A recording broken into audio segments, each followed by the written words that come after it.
Hello, so ako po si Madam P at ito yung reading natin for the sign of Virgo, Sun, Moon, Rising, Venus, Jupiter, Virgo. Take only what resonates. Sa mga gusto mo pa personal reading, Madam P, Madam Space P, space pa sa dulo. Ayan, pwede mo siyang i-search sa Facebook or i-search mo Virgo Philippines. Lalabas naman din yan po. So, simulan na po natin. This is for the sign of Virgo. Wait lang, tagalin ko itong aking tablet dito. Pa-comment na lang dyan so bakit po heart lang smileys. Malaking bagay yun sa akin.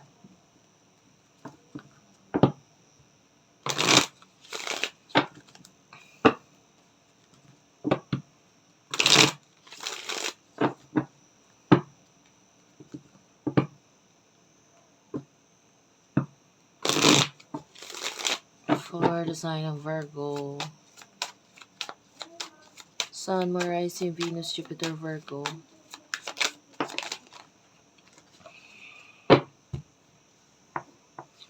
Wait lang guys. You do have here the Knight of Wands, the Moon. This is love reading ha. Pwede ka makarelate, pwedeng hindi. Kung makakarelate ka, pwedeng hindi 100%. So, bahala ka na ilagay ang sarili mo sa sitwasyon. So, you do have here the Knight of Wands, the Moon, and the Devil. Okay, so sa nakikita natin ngayon, you're just enjoying yourself with the devil. Parang wala ka nang pakialam ngayon sa kung ano sasabihin ng ibang tao. You know, with the moon. I feel like a lot of you is nagfo-focus sa resting. Like you're on the resting phase ng buhay mo. With the Knight of Wands, yung iba sa inyo, pwedeng may upcoming travel or may iniisip na pagta-travel in the near future or malapit na. So, currently with the moon, so pwedeng ikaw ay currently resting, currently focusing sa just be enjoying yourself, being happy. And you do have with the lovers, yung iba with the partner or with friends. Ayan. And, yeah. I feel like maganda to kasi yung energy mo, hindi mo pinipressure yung sarili mo regarding sa mga bagay na gusto mong gawin or yung tingin mong paparating na sa buhay mo. Parang hindi mo masyadong pinipressure to kung ano yung dadating, kung ano hindi. Hindi. Parang ganun lang. Ina-enjoy mo lang yung sarili mo. So, person nakakonect mo pagdating sa usaping love.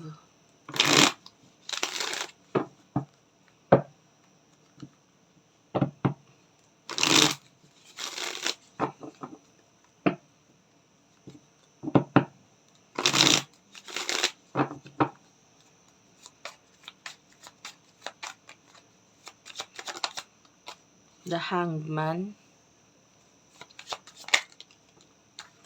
the High Priestess, and the Nine of Pentacles.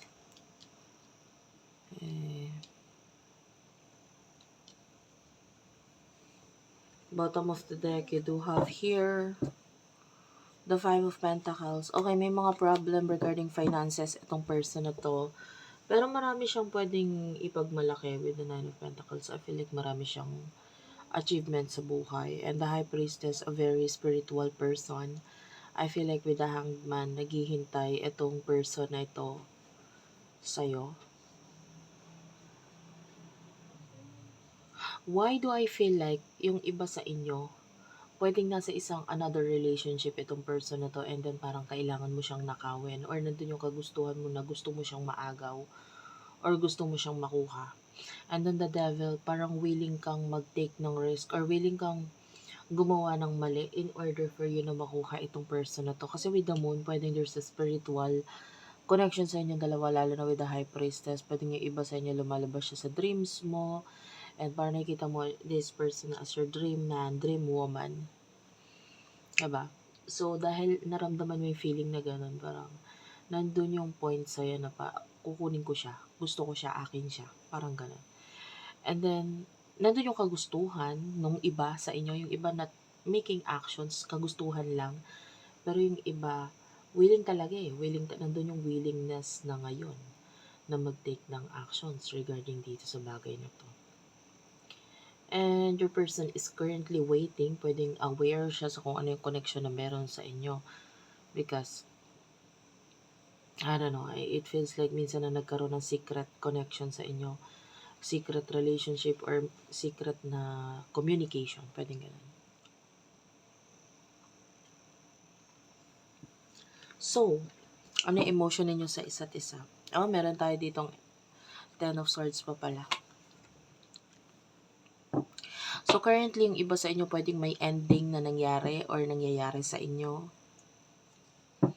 ng person na ito.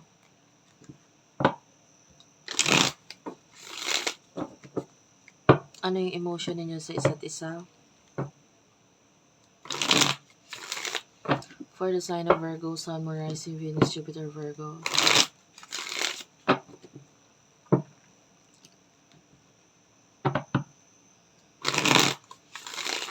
Ano yung emotion ninyo sa isa't isa?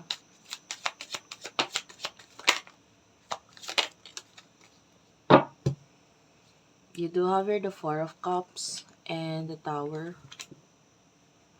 Clarify the Four of Cups and the Tower.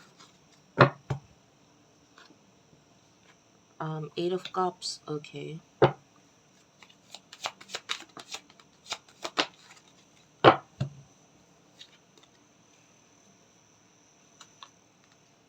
Three of Cups, the World, and the Ten of Pentacles.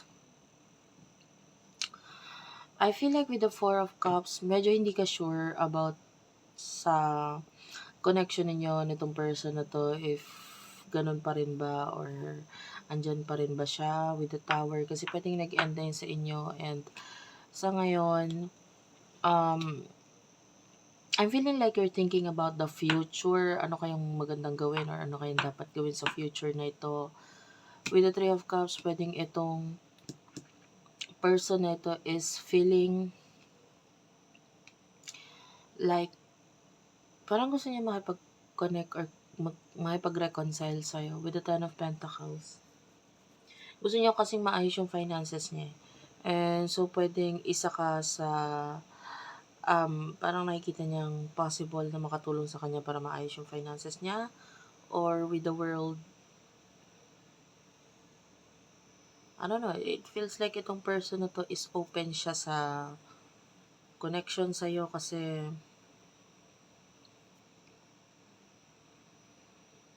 you are the world. Parang tingin niya lahat nasa iyo eh. Diba? And, yeah.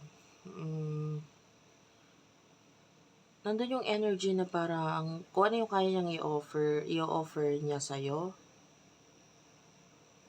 I feel like importante ka talaga dito sa person na to. And minsan niya na yung pinaramdam or maaaring sinabi sa'yo. Pero yung iba sa inyo, pwedeng ikaw nagkaroon ka ng pag-aalangan regarding sa real intention nitong person na to or sa connection ninyo. Parang might be yung iba masyado na overwhelmed or you didn't trust the divine timing, you didn't trust the connection. Basta mas nakuha ko sa'yo yung pag-aalangan. Okay? Yung iba, lalo na kung minsan na siya nag-offer sa'yo, and then ikaw nagkaroon ka ng pag-aalangan regarding sa offer niya na ito. Okay?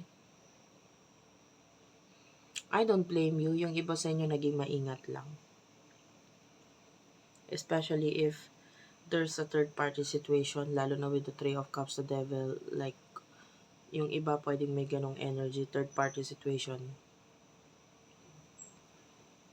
Or may other choices pa pagdating sa love.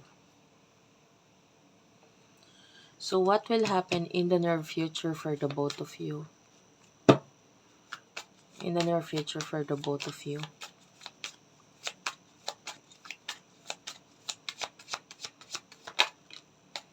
You do have here the Queen of Pentacles,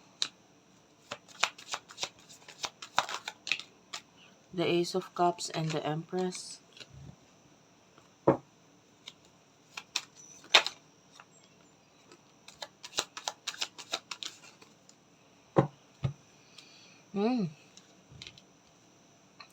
of Wands, the Knight of Pentacles, the Queen of Pentacles, Nine of Wands is also here. Cancer, Scorpio, Pisces, Taurus, Virgo, Capricorn, Aries, Leo, Sagittarius energies. So, sa nakikita natin dito, in the near future, there's like new love for you. And with the Empress, nakikita natin na magiging mas maayos or mas magugustuhan mo yung sarili mo dahil dito sa person na to. Like, this person will help you na maging mas better person and maaaring ganun ka rin sa kanya. With the Knight of Pentacles, I can see an offer here, an offer of stability. The Nine of Wands.